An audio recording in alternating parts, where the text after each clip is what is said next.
Okay, welcome to Central Public Library, dear patrons. So today we have a very special guest with us. We have Nas of NAS Daily. Most of you here should already know who he is, so let's give him a shout out, shall we? And I grew up in Israel, but I'm not Jewish. I'm Palestinian. This is a background I do not recommend to anybody. I do not recommend you grow up as Palestinian Israeli. I do not recommend having both the people you identify with fight for 72 years. And so since I was a kid, I wanted to sort of escape in a way. At the age of 19, I applied to universities in the United States. Why the US? Because I wanted to speak English. So I didn't want to go to Germany. Sorry for, no offense to any Germans. But I just wanted to speak English. So it could have been Australia, the UK, US. And the US was one of the very few countries that had scholarship, financial aid. So I needed a scholarship because my parents couldn't pay $60,000 a year for college. So I applied to the 10 schools that offer scholarships to international students, and one of them was Harvard. I applied to Harvard, and I got in, and they gave me the money. I studied there for 4 years, economics and a little bit of software engineering. And then I graduated, and I went to work in New York, like every other Harvard graduate. And I worked at PayPal. Does anyone here know PayPal? Everyone here probably knows, yeah. Very fun. You are overpaid, underworked. It's the best place to be in. Overpaid, underworked, which is the opposite of many people that I know. But you know, for some reason, I decided to, at some point, software engineering wasn't for me. And so I decided to leave the United States because I was a little bit disappointed by the United States. And I wanted to start making videos every single day for 1,000 days. The videos, I wanted to make them 1 minute long. Why? Because you guys are too busy to hear me for 10 minutes. Now you're hearing me for an hour, but normally you're too busy to sit down and watch my video for 10 minutes. So I wanted to make it short and sweet, 1 minute and bye-bye, I'll see you tomorrow. It took me 270 days, and my parents would call me every week saying, when are you gonna get a job? Because it wasn't working. You know, it wasn't working. You're averaging 3,000, 4,000 views, 23 comments. You get more comments on your personal Facebook than on this page. And, you're lost. You're lost for many, many, many days. But then on day 270, after 270 videos, NAS Daily exploded. People started watching my videos in the millions, and I started learning how to make better videos. My videos in the beginning were boring. I started to learn how to make better videos. And at the end of the 1,000-day journey, we made 1,000 days, never missed a day, not even once. And it was very, very important to never miss a day. In fact, I called my mom and I told her, if you die, I still have to make a video. Is that okay? And she said, okay, as long as the video is about me. And so I promised her 10 videos about her. One about her death, one about her kindness, one about, literally, that's like the emergency plan. That's how important it was to finish 1,000 videos without breaking a single day. It was the hardest, loneliest thing I've ever done in my life. After the 1,000 videos, around 14 million people decided to follow the journey on Facebook. And it became the most meaningful thing in my life. Oh, thank you. That's very kind of you. He's like, I'm so impressed. After seeing 64 countries in those 1,000 days, it was time to choose a residence.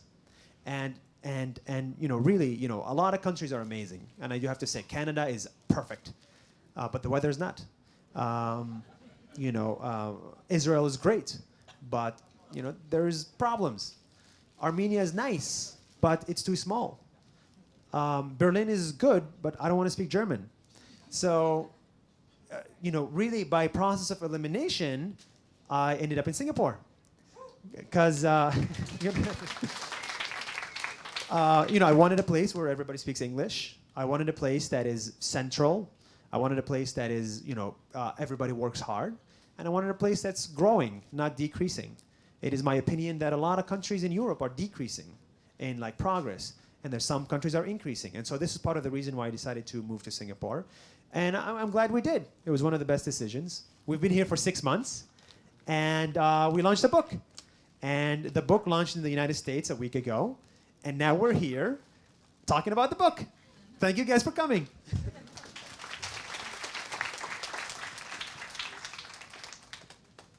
was there like a trigger or catalyst? Because you just came off a very long 3 years of producing 1-minute videos, right? Yes. I'll tell you why I wrote the book.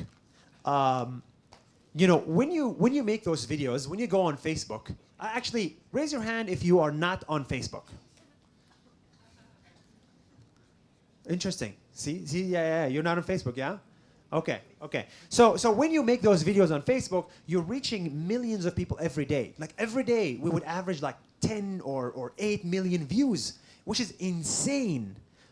But the world has 7 billion people, and there's a lot of people that you just can never find on Facebook. And I thought the message was so important that I wanted to reach everybody, you know, in any language, in any country, everywhere. And so part of that, you know, natural sort of thought process is you launch a book, because there's a lot of people that read books that don't watch Facebook videos. They have, they're more, they frequent the libraries, something that, I don't know, do you frequent the libraries? This guy doesn't, so he watches the videos on Facebook. But she does, so I wanted to reach you.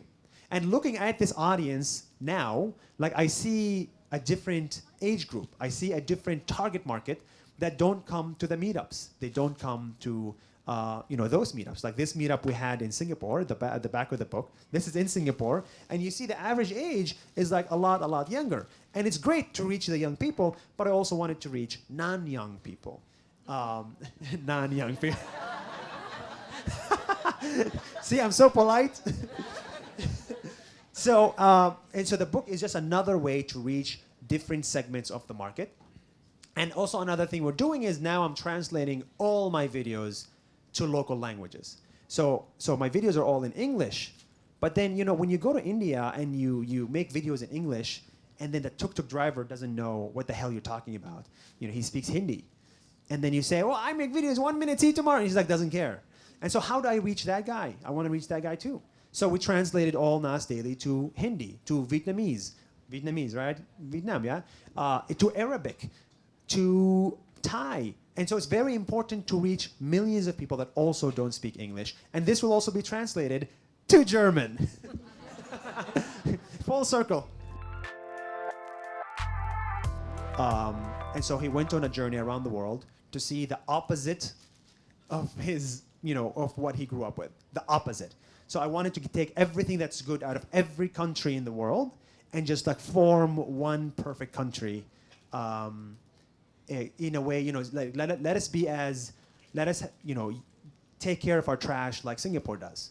Let us teach all the kids chess at school like Armenia does.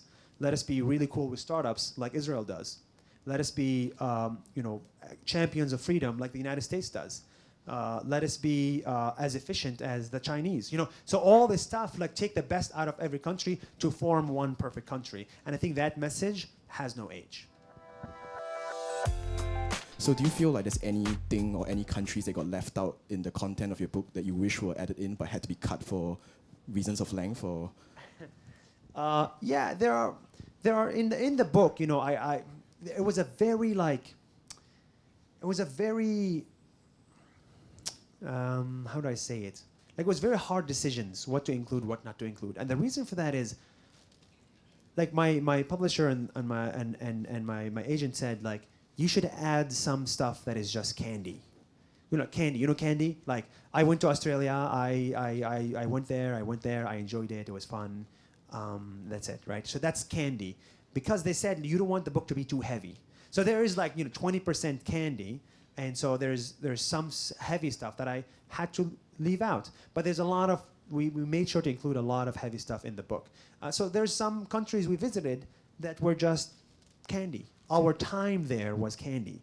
It just wasn't interesting. It wasn't life-changing. It was just another tourist in another country. So unfortunately, it couldn't make it to the book. That's basically what I'm trying to say. do you have any other books in the pipeline? And if you do, would there be a theme connecting those books, or it would just be a very like kind of all over the place situation? For now, buy this book. For now, this is the only book that matters in my life, okay? For now, this is the book. But I think in 10 years, this was really hard to make. And I don't even know if I have the energy to write more. But I think in 10 years, I am interested in writing a book. this one is just gonna be, it's gonna be the most narcissistic thing in the world, just about me, okay? And I'll tell you why. I think I want to call it Palestinian Israeli, and that's it. I want to make it about Palestine and Israel. Just my thoughts on the conflict. That's it. I think it's very uninteresting to many people here. But I kind of want to write that at some point in 10 years or so. But for now, I want to make more and more videos. Please watch those two. Get this book. It has everything I talked about. Is a lot more of this. It's a life's worth effort. And thank you so much for coming. I appreciate your time. I only want it for 1 minute. You gave me 1 hour.